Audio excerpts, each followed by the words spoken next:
성경의 룻기에는 이스라엘 베들레헴에 사는 나오미의 가족의 이야기가 나옵니다. 나오미와 남편 그리고 두 아들은 이스라엘의 가뭄으로 인해 양식을 구할 수 없어 모압 땅으로 이주하여 두 아들은 모압 여자들과 결혼했습니다. 처음에는 모든 것이 잘 풀리는 것 같았습니다. 그러나 나오미의 인생은 광야와 같았습니다. 그녀의 남편 엘리멜렉이 죽었습니다. 그리고 두 아들 말론과 기럨도 죽었습니다. 그녀는 모압 땅에서 자신의 소중한 모든 것을 잃었습니다. 모든 것을 잃고 베들레헴으로 돌아온 나오미는 이전과는 비교할 수 없을 정도로 괴로운 모습이라 사람들이 나오미가 맞는지 물어야 할 정도였습니다.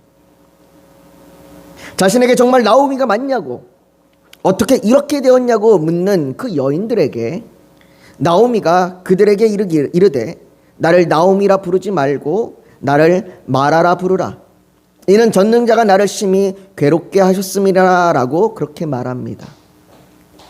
여기 나오미가 자신을 마라, 괴로움이라고 하는 뜻인데요. 괴로움이라고 부르는 이 말이 오늘 우리가 살펴봐야 할 장소의 이름이기도 합니다.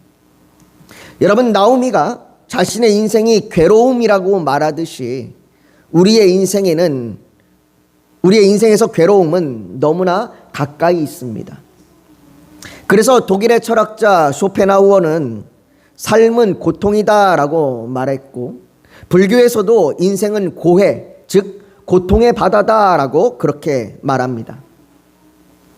그렇게 쇼펜하우어는 내가 지금 힘든 게 전혀 이상한 것이 아니라는 사실과 누구나 인생의 어려움을 겪는다는 단순한 진리를 받아들이고 그럼에도 현실의 고통을 외면하지 않고 자신에게 무게중심을 두고 삶의 의미와 가치를 찾아가는 것이 중요하다라고 말합니다.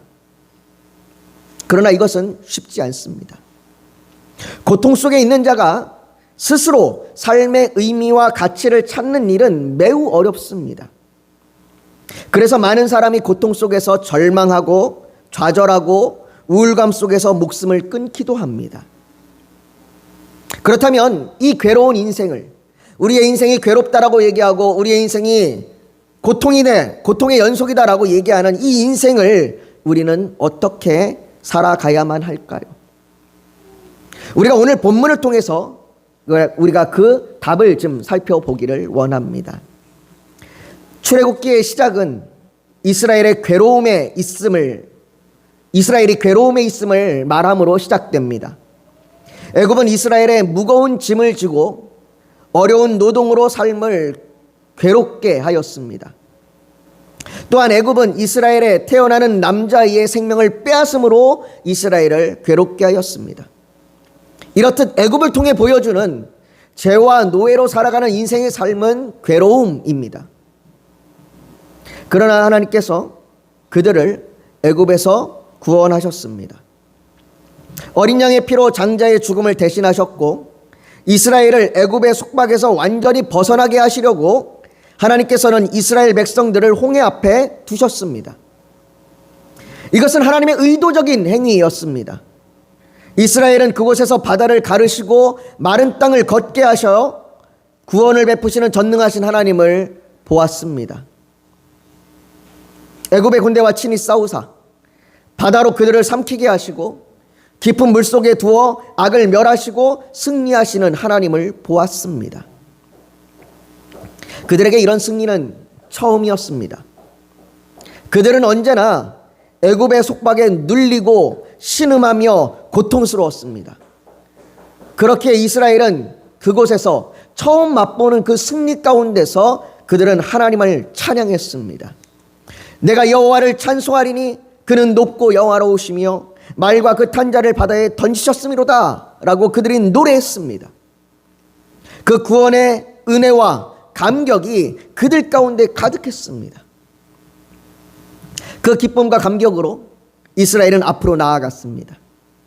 그들은 수르 광야로 들어가서 광야길을 따라 이렇게 남쪽으로 걷기 시작했습니다.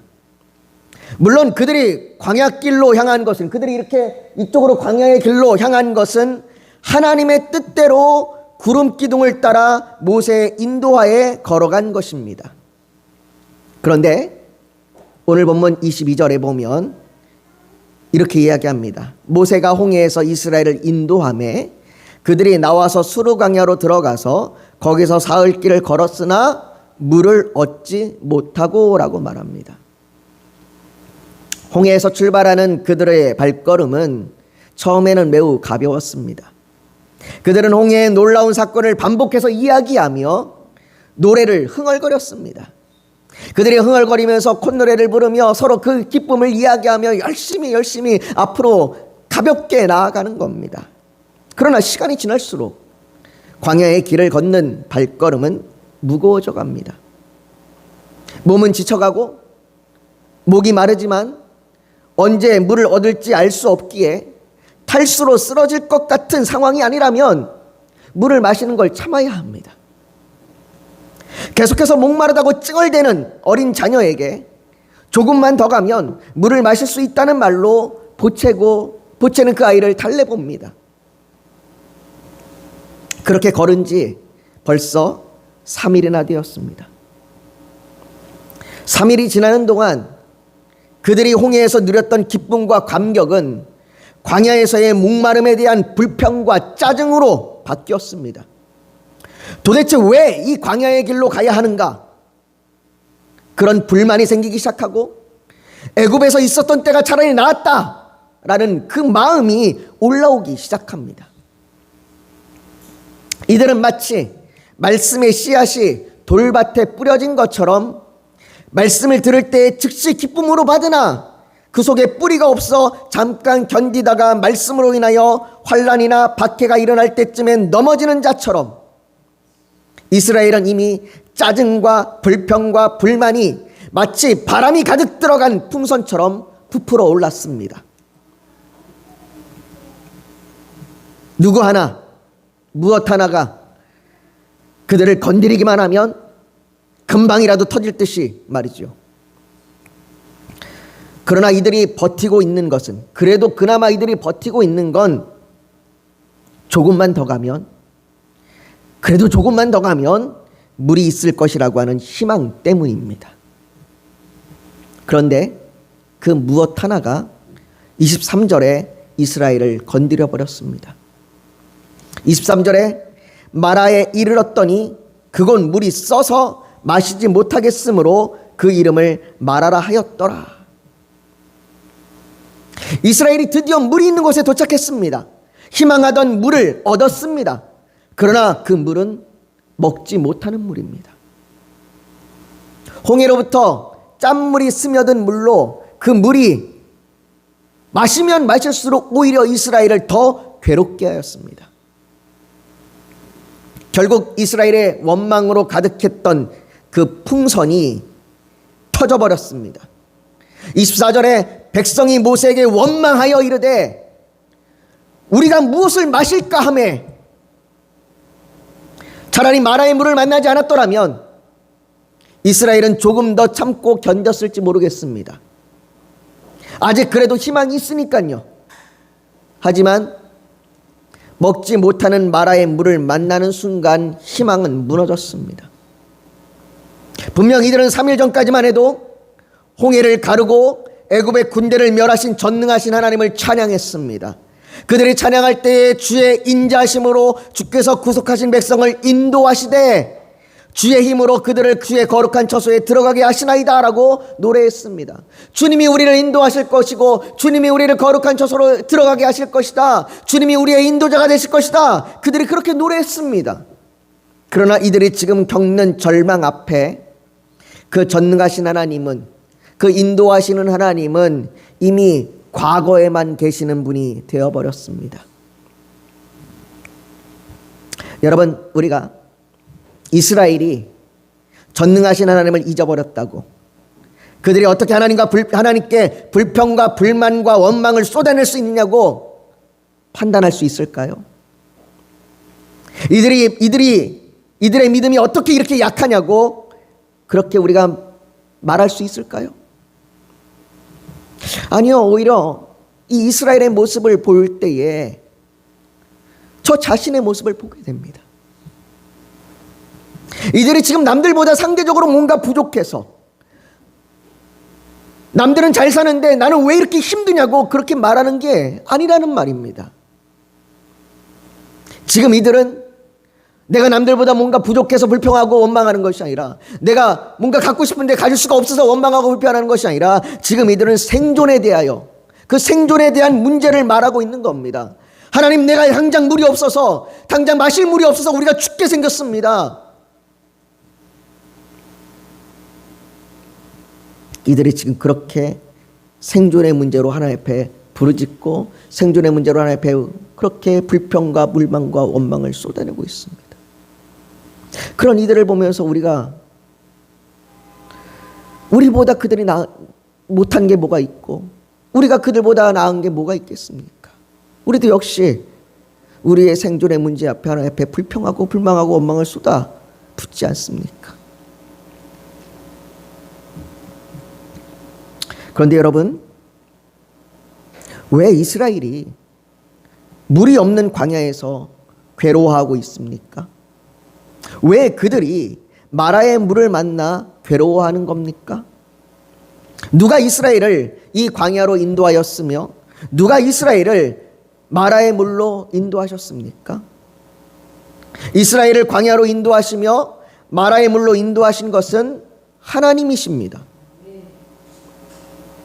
하나님께서 이스라엘을 이렇게 인도하신 것은 하나님과 이스라엘의 관계에 대한 하나님의 뜻을 보여주시기 위함입니다. 하나님께서는 지금 이스라엘에게 하나의 큰 그림을 보여주고 있는 겁니다. 그들에게 그림을 보여주셔서, 봐라, 이 그림을 봐라, 이 그림이 너와 나의 관계 가운데 아주 중요한 그림이다 라고 이야기하고 있는 겁니다. 지금 이들이 봐야 될 이 그림은, 이들이 앞으로 이스라엘의 광야를 걸어가는 그 내내 그들이 기억해야 될 그림입니다. 여러분, 하나님께서는 우리를 구원하셨습니다. 우리는 모든 죄에서 사함을 얻고 자유함을 얻었습니다. 우리는 더 이상 죄의 지배를 받지 않으며 사단은 우리를 넘어뜨릴 수 없습니다. 그런데 왜 우리의 삶에서 괴로움이 사라지지 않는 걸까요? 왜 우리는 여전히 질병으로 괴로워하고 관계의 문제로 좌절하는 것일까요? 왜 우리는 여전히 죽음 앞에 무기력한 것일까요? 분명 구원받은 하나님의 백성인데 왜 구원의 기쁨은 잠깐이고 인생의 광야와 같고 마라의 물과 같은 걸까요? 확실한 것은 하나님께서 우리에게 보여주시고자 하는 것은, 그 하나님의 뜻이 우리의 인생이 괴로움 가운데 절망하거나 혹은 스스로 삶의 의미를 찾아야 하는 것은 아니라는 것입니다. 오늘 본문을 통해서 하나님께서 그렇다면 우리에게 보여주시는 그 자신의 뜻, 하나님의 뜻이 무엇인가? 오늘 본문은 하나님께서 그 자신의 뜻을 나타내시기 위해서 놀라운 장면을 하나 보여주십니다. 그 놀라운 장면이 25절인데요. 우리 한번 25절을 같이 한번 읽어보겠습니다. 같이 읽습니다. 시작. 모세가 여호와께 부르짖었더니 여호와께서 그에게 한 나무를 가리키시니 그가 물에 던지니 물이 달게 되었더라. 거기서 여호와께서 그들을 위하여 법도와 율례를 정하시고 그들을 시험하실세. 모세가 하나님께서 가리키시는 한 나무를 물에 던지자 마라에 쓴 물이, 그 괴로움의 물이 마실 수 있는 생명의 물이 되었습니다. 생명의 물로 바뀌었습니다. 여기 이 나무가 뭔가 특별한 능력을 갖고 있는 나무는 아닙니다. 이 나무가 무엇인지 우리는 알 수 없습니다. 이 나무가 어떤 나무인지, 광야에 나는 어떤 나무인지 우리는 그 종류도 알 수 없습니다. 이 나무가 특별한 능력이 있는 것은 아닙니다. 그러나 이 나무가 보여주는 상징은 우리가 지금 살펴볼 필요가 있습니다. 창세기 2장은 에덴 동산 중앙에 두 개의 나무가 있었다고 말합니다. 하나는 선악을 알게 하는 나무요, 또 하나는 생명나무입니다. 하나는 아담에게 열매가 허락되지 않은 나무요, 하나는 아담에게 열매가 허락된 나무입니다. 그러나 아담은 불순종함으로 허락되지 않은 열매를 먹음으로 죄를 범하였습니다. 그로 말미암아 모든 사람은 괴로움 가운데에 있습니다. 우리의 인생은 광야요 마라의 물입니다. 하지만 하나님께서 그 괴로움에 한 나무를 던지십니다. 이 나무는 생명을 주는 나무입니다. 괴로움을 생명으로, 마실 수 없는 물을 마실 수 있는 물로 바꾼 나무입니다. 잠언 3장 18절은 지혜는 그 얻는 자에게 생명나무라, 지혜를 가진 자는 복되도다 라고 말합니다. 이 지혜에 대하여 고린도전서 1장 24절은 오직 부르심을 받은 자들에게는 유대인이나 헬라인에게나 그리스도는 하나님의 능력이요 하나님의 지혜니라 라고 말합니다. 무슨 말입니까? 예수 그리스도는 지혜요 생명나무이십니다. 우리 인생의 광야와 마라의 물은 나무에 달려 저주를 받으사 우리의 모든 죄를 대신 감당하신 생명나무이신 예수 그리스도를 통하여 생명의 물이 되는 것입니다. 그래서 예수님께서도 요한복음 4장 14절에 말씀하십니다. 내가 주는 물을 마시는 자는 영원히 목마르지 아니하리니 내가 주는 물은 그 속에서 영생하도록 솟아나는 샘물이 되리라. 여러분, 이 물은 한 번 솟아나고 마는 물이 아닙니다. 우리가 말씀을 받아 잠시 기쁨을 누리고 마는 물이 아닙니다. 이 물은 영생하도록 솟아나는 샘물입니다. 우리는 그 물을 마실 수 있습니다. 우리는 마라의 쓴물이 아니라 생명의 물을 마실 수 있습니다. 우리는 인생의 괴로움이 아닌 예수 그리스도 안에서 생명과 평안으로 살아갈 수 있습니다. 우리의 인생이 광야와 같고 마라의 물과 같을지라도 생명나무이신 예수 그리스도 안에서 영생하도록 솟아나는 샘물이 될 것입니다. 이것이 하나님의 뜻입니다. 그렇다면 이 놀라운 하나님의 뜻 앞에 우리의 반응은 무엇이어야 합니까? 하나님께서 우리가 어떤 반응으로 나아가야 하는지 말씀해 주시는데요. 그게 26절 말씀입니다. 우리 한번 26절을 같이 읽습니다. 시작. 이르시되 너희가 너희 하나님 나 여호와의 말을 들어 순종하고 내가 보기에 의를 행하며 내 계명에 귀를 기울이며 내 모든 규례를 지키며 내가 애굽 사람에게 내린 모든 질병 중 하나도 너희에게 내리지 아니하리니 나는 너희를 치료하는 여호와임이라. 앞으로 광야를 걷는 동안 하나님께서는 계속해서 이 말씀으로 이스라엘을 시험하실 것입니다. 다른 말로 얘기하면 이 말씀으로 이스라엘 백성들을 훈련시키실 것이고 관계를 회복시키실 것입니다. 그들은 오늘의 이 장면을 기억해야 합니다. 쓴 물이 생명나무로 인하여 그 나무로 인하여 마실 수 있는 물로 회복되었음을 기억해야 합니다. 그들이 이것을 기억하면서 그들이 그 회복시키시고 마실 수 있는 물이 되게 하시는 그 하나님 앞에 순종함으로 나아가야 합니다. 그것이 우리의 합당한 반응입니다. 여호와의 말을 들어 순종하는 것, 그것이 우리의 반응이어야 합니다. 의를 행하며 계명과 규례를 지키는 것입니다. 그러나 여러분, 우리가 하나님께 순종한다는 것, 우리가 하나님의 율법과 규례와 계명을 지킨다는 것은 율법적인 것이 아닙니다. 율법적인 관계가 아니라 이것은 관계적인 명령입니다. 율법적인 명령이 아니라 관계적인 명령입니다.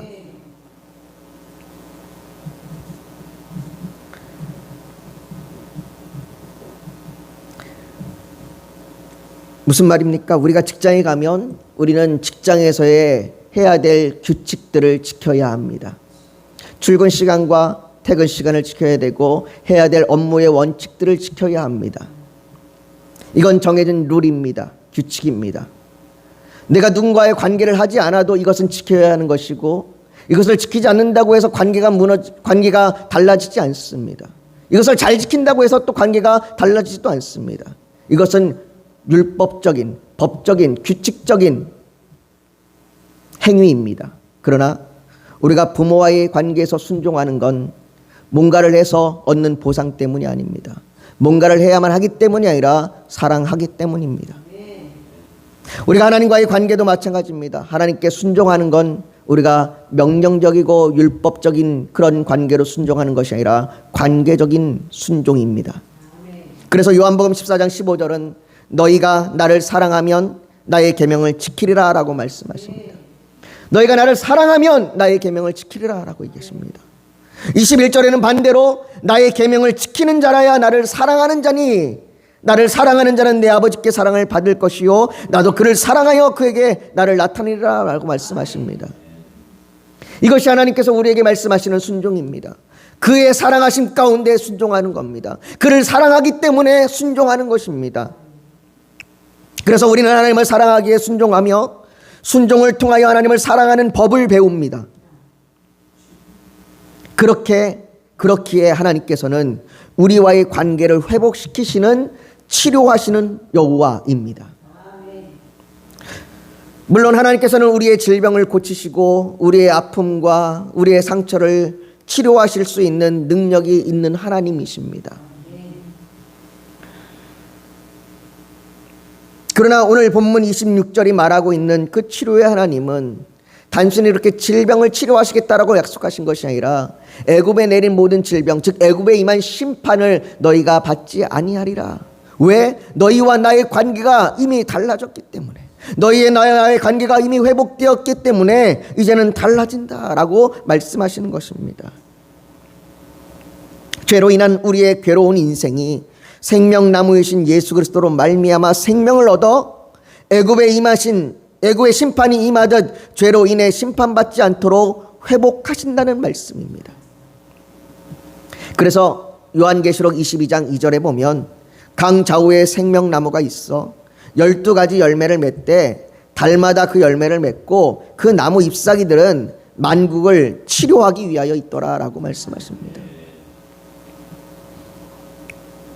그렇게 하나님께서는 우리를 치료하시고 우리를 고치시고 회복시키십니다. 우리의 죄로 인하여 무너졌던 하나님과의 관계를 회복시키시고 고통 가운데 근심 가운데 살아가야 될 그 괴로운 인생을, 그 마라의 쓴물과 같은 인생을, 광야와 같은 인생을 하나님께서 기쁨과 평안의 인생으로, 하나님과의 그 사랑의 관계의 회복의 인생으로 바꾸시는 것입니다. 사랑하는 성도 여러분, 인생의 광야와 마라의 쓴물과 같은 시간이 여러분들을 힘들게 하고 원망하게 하십니까? 생명나무이신 예수님께서 저와 여러분의 그 시간을 바꾸셨습니다. 전에는 그 시간이 그저 괴로움이었다면 이제 하나님의 인도함을 받는 우리가 인생에서 만나는 괴로움은 하나님께서 우리를 사랑하심을 우리가 알게 하시는 시간입니다. 그렇기에 우리는 인생에서 괴로운 시간만 있지 않습니다. 27절에 그들이 엘림에 이르러 거기에 물샘 12과 종려나무 70그루가 있는지라 거기서 그들이 그 물 곁에 장막을 치니라 라는 이 말씀과 같이 때때로 하나님께서는 우리의 인생에 엘림을 허락하실 것입니다. 마라의 물과 비교할 수 없는 엘림의 축복이 있습니다. 괴로움과 비교할 수 없는 풍성함이 있습니다. 하나님께서 우리를 그렇게 인도하실 것입니다. 오늘 이 아침에 그 축복이 저와 여러분들에게 가득하시기를 예수님의 이름으로 축복합니다. 우리가 이 아침에 이 말씀을 좀 붙들고 기도하면 좋겠습니다. 여러분, 때때로 하나님께서 우리의 길을 광야의 길로 마라의 쓴물이 있는 곳으로 인도하는 것 같습니다. 그러나 하나님께서 우리에게 그 길로 인도하시는 것은 그 괴로움을 통하여 우리가 하나님의 사랑의 관계를 알게 하시고 회복시키심을 알게 하시기 위함입니다. 그러니 여러분들 인생의 어려움을 겪고 있을 때에 그 시간이 하나님과의 그 관계가 회복되는 시간임을 기억하십시오. 그리고 그 시간이 지난 후에 우리에게 엘림의 축복이 있음을 기억하십시오. 그래서 우리가 오늘 이 아침에 주님 앞에 나아가는 것은 하나님, 내 인생 가운데 광야와 같고 마라의 쓴물 같은 이 시기 가운데에 우리가 예수 그리스도로 말미암아 정말로 생명수를 얻는 그 귀한 시간이 되게 하여 주시옵소서. 내 인생의 마라의 쓴물이 생명수가 되는 그 놀라운 축복이 있음을 알게 하여 주시옵소서. 우리 그렇게 주님 앞에 간절히 부르짖어 기도하며 나아가길 원합니다. 같이 기도하겠습니다. 여러분 잠시 고개 숙여 더 묵상하기를 원합니다. 오늘 하나님 앞에 하나님, 내 인생이 광야와 같고 마라의 쓴물과 같습니다. 그래서 힘들고 어렵고 절망 가운데 있기도 합니다. 그러나 하나님, 오늘 우리가 말씀을 통하여 하나님이 그 마라의 쓴물을 생명수로 바꾸심을 보게 됩니다. 예수 그리스도를 통하여 그 물이 생명수가 되게 함을 보게 됩니다. 그래서 우리가 소망하는 것, 우리의 인생의 마라의 쓴물이 하나님과의 그 사랑하심 가운데 우리가 그 사랑을 더 알게 하시고 우리에게 엘림의 축복이 있음을 우리가 보게 하여 주시옵소서. 우리가 그것을 소망하며 주님 앞에 나아갈 수 있도록 우리를 인도하여 주시옵소서. 이 아침 그렇게 결단하는 결단이 있다면, 그 고백이 있다면 주님 앞에 가슴에 손을 얹어 표현하길 원합니다. 또 오늘 예배를 드려 나오면서 기도의 제목, 소원이 있어서 주님께 맡기기를 원하신다면 손을 포개에 얹기를 원합니다. 육신이 연약하면 연약한 곳에 믿음으로 손을 얹으십시오. 오늘 하나님께서 성령으로 우리 사이를 운행하시며 우리를 만지시고 치료하여 주실 줄 믿습니다. 거룩하신 아버지 하나님, 우리의 인생이 광야와 같고 마라의 쓴물과 같습니까? 아버지 하나님, 우리가 그런 힘든 어려운 시기를 겪고 있습니까? 그러나 우리가 그 상황 가운데 예수 그리스도로 말미암아 주께서 생명수로 바꾸심을 보게 하여 주시옵소서. 아버지 하나님, 주께서 우리를 사랑하셔서 우리를 그렇게 회복시키심을 보게 하여 주시옵소서. 그 주님 앞에 우리가 순종하며 나아가게 하여 주시옵소서. 우리가 주를 사랑함으로 순종하며 살아가는 우리의 인생이 되게 하여 주시옵소서. 아버지 하나님, 그 인생 가운데 엘림의 축복이 우리에게 임할 줄 믿습니다. 그 엘림의 풍성함이 우리에게 임할 줄 믿습니다. 마라의 쓴물과 비교할 수 없는 우리의 인생의 괴로움과 비교할 수 없는 그 엘림의 축복과 풍성함이 우리에게 있을 줄 믿습니다. 아버지 하나님, 이 아침 그렇게 우리가 고백하며 가슴에 손을 얹었사오니 아버지 하나님, 이 고백 가운데 함께하여 주시고 우리의 인생을 인도하여 주시옵소서. 아버지 하나님, 우리를 축복하여 주셔서 우리의 모든 기도 가운데 응답하여 주셔서 하나님의 뜻이 선하게 이루어지게 하여 주시옵소서. 아버지 하나님, 주께서 치료하시는 하나님이라 말씀하셨사오니 우리의 질병을 치료하여 주시옵소서. 고쳐주시옵소서. 아버지 하나님, 우리에게 하나님의 능력을 베풀어 주셔서 우리에게 자비와 긍휼함을 베풀어 주셔서 우리의 아픈 부위부위마다 하나님 손을 얹으사 그 권능의 손으로 우리를 회복시켜 주시옵소서. 이 아침에 그 치료의 역사가, 그 능력이 우리 가운데 있을 줄 믿습니다. 아버지 하나님, 함께하여 주시옵소서. 모든 것 주 앞에 올려드리며 예수님의 이름으로 기도하옵나이다. 아멘.